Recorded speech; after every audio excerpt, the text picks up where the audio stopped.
إن الحمد لله نحمده ونستعينه ونستغفره ونستهديه ونعوذ بالله من شرور أنفسنا ومن سيئات أعمالنا من يهده الله فلا مضل له ومن يضلل فلا هادي له وأشهد أن لا إله إلا الله وحده لا شريك له وأشهد أن محمدا عبده ورسوله وصفيه وخليله بلغ الرسالة وأدى الأمانة ونصح الأمة وكشف الغمة وجاهد في الله حق الجهاد وأصدقه حتى أتاه اليقين اللهم صل وسلم وبارك وأنعم على محمد وعلى آله وصحبه ومن تبعهم بإحسان إلى يوم الدين أما بعد أيها الإخوة الكرام أيتها الأخوات الكريمات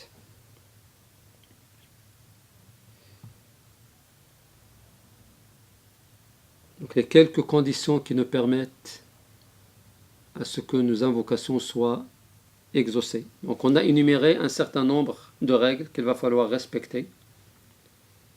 Et plus on respectera ces règles, plus nos du'as, bi'idhnillah, par la grâce et la miséricorde d'Allah subhanahu wa ta'ala, seront agréés et seront acceptés.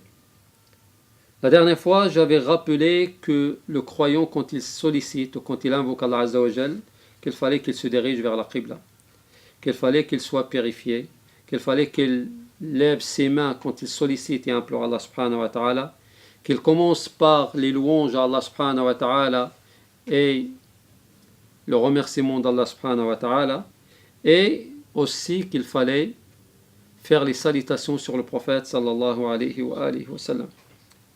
Ce sont des règles de bienséance qui montrent que le serviteur cherche à respecter un certain nombre de règles dont le seul objectif c'est à ce que ces invocations soient exaucées et soient acceptées par Allah subhanahu wa ta'ala.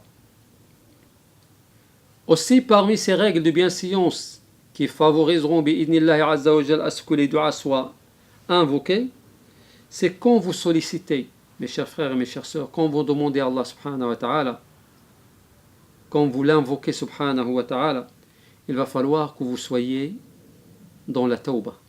Il va falloir que vous vous repentissiez à Allah subhanahu wa ta'ala. Il va falloir que vous accomplissiez le istighfar, vous demandez pardon à Allah azza wa jal. Le croyant se rappelle le hadith du prophète alayhi salatu wassalam, kullu ibn adam khata wa khayrul khata'in at-tawwabun. Tous les fils de Adam sont des pécheurs et le meilleur des pécheurs c'est celui qui se repent. Le croyant se rappelle quand il veut invoquer et implorer Allah Azza wa Jal, la parole d'Allah Azza wa Jal, où Allah subhanahu wa ta'ala nous dit dans le sens du verset, ou plutôt où Allah subhanahu wa ta'ala nous dit Ya ayyuhallazina amanu tubu ila Allahi tawbatan nasuha. Dans le sens du verset, Allah subhanahu wa ta'ala nous demande de se repentir avec le repenti le plus sincère. Donc on est censé, quand on demande, quand on invoque, il va falloir qu'on exprime notre tawbah à Allah Azza wa Jal. Il va falloir que nous soyons sincères. Il va falloir que nous soyons en pleurs quand on sollicite et quand on demande à Allah Azza wa Jal.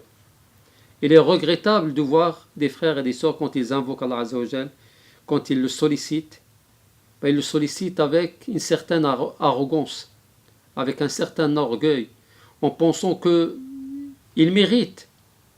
Ils méritent, une fois qu'ils ont invoqué ou une fois qu'ils ont sollicité, ils méritent qu'Allah subhanahu wa ta'ala répond favorablement et le plus rapidement possible à leur dua.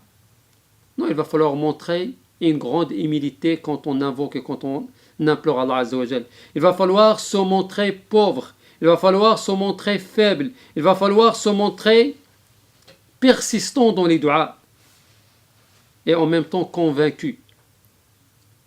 Donc quand on sollicite Allah subhanahu wa ta'ala, il va falloir, mes chers frères et mes chères sœurs, qu'on se repose, qu'on fasse preuve de tawbah, qu'on demande l'istighfar à Allah Azza wa Jal, qu'on demande pardon à Allah Azza wa Jal. Aussi parmi les règles de bienséance, vous voulez demander à Allah Azza wa Jal, vous voulez invoquer Allah subhanahu wa ta'ala, pas accéder par les portes les plus ouvertes, accéder par cette tawbah la plus sincère. Il va falloir que vous pleuriez dans vos duas. Il va falloir que vous insistez dans vos du'as. Il va falloir que vous invoquez Allah subhanahu wa ta'ala avec conviction, avec espoir, mais en même temps avec crainte. Il va falloir alterner entre les deux. Vous dites, Ya Allah, accorde-moi ceci et cela, en ayant l'espoir en lui, subhanahu wa ta'ala.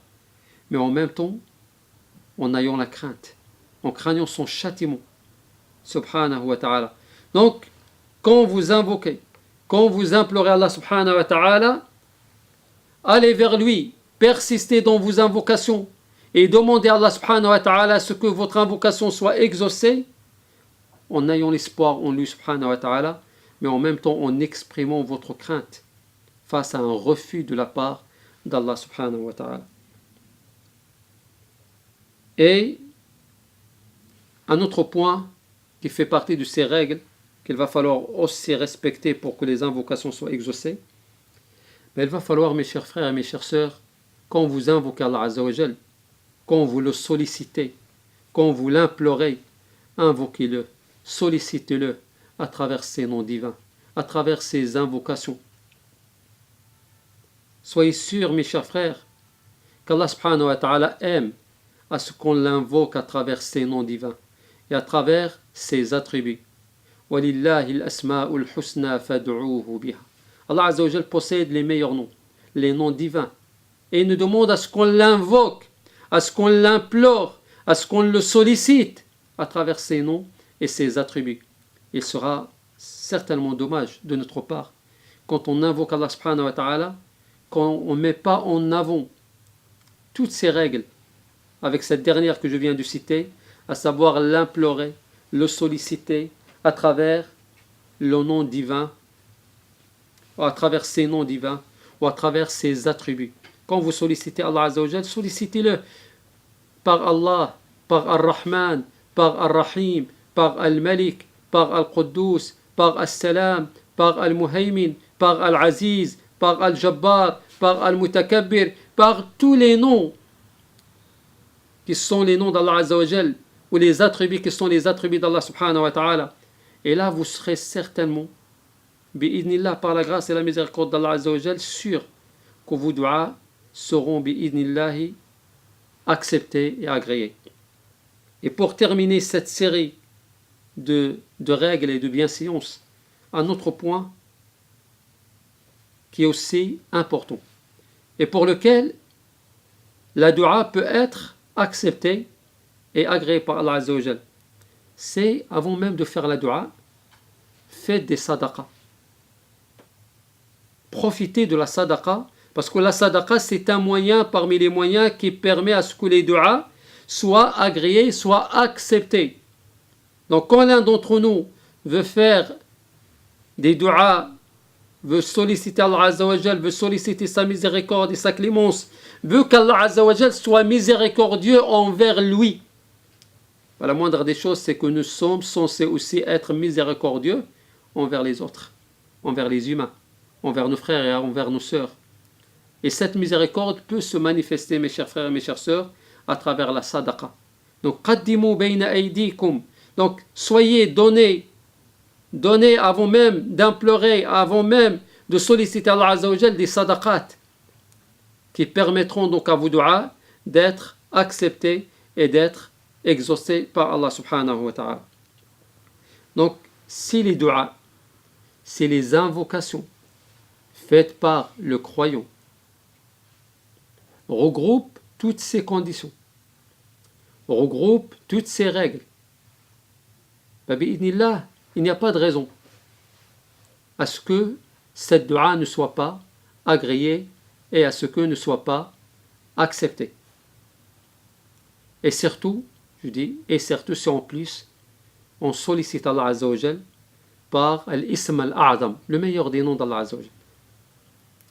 Le prophète alayhi salatu salam, à maintes reprises dans plusieurs hadiths, nous a recommandé d'invoquer et d'implorer Allah subhanahu wa ta'ala à travers le meilleur des noms, à travers le nom divin par excellence, al-ism al-a'zam lillahi azza wa jal. Et si nos du'as, si nos invocations coïncident avec ce nom divin le plus parfait, فبإذن الله عز وجل, nos invocations seront exaucées et elles seront acceptées par Allah subhanahu wa ta'ala. Je vous en parlerai, Inch'Allah Azza wa Jal, de ce nom qui est considéré l'Ism al-A'zam dans la suite, bi'idnillahi Azza wa Jal. أسأل الله لي ولكم التوفيق وأن يجعلني وإياكم من الذين يستمعون القول فيتبعون أحسنه. أقول قولي هذا وأستغفر الله فاستغفروه إنه هو الغفور الرحيم.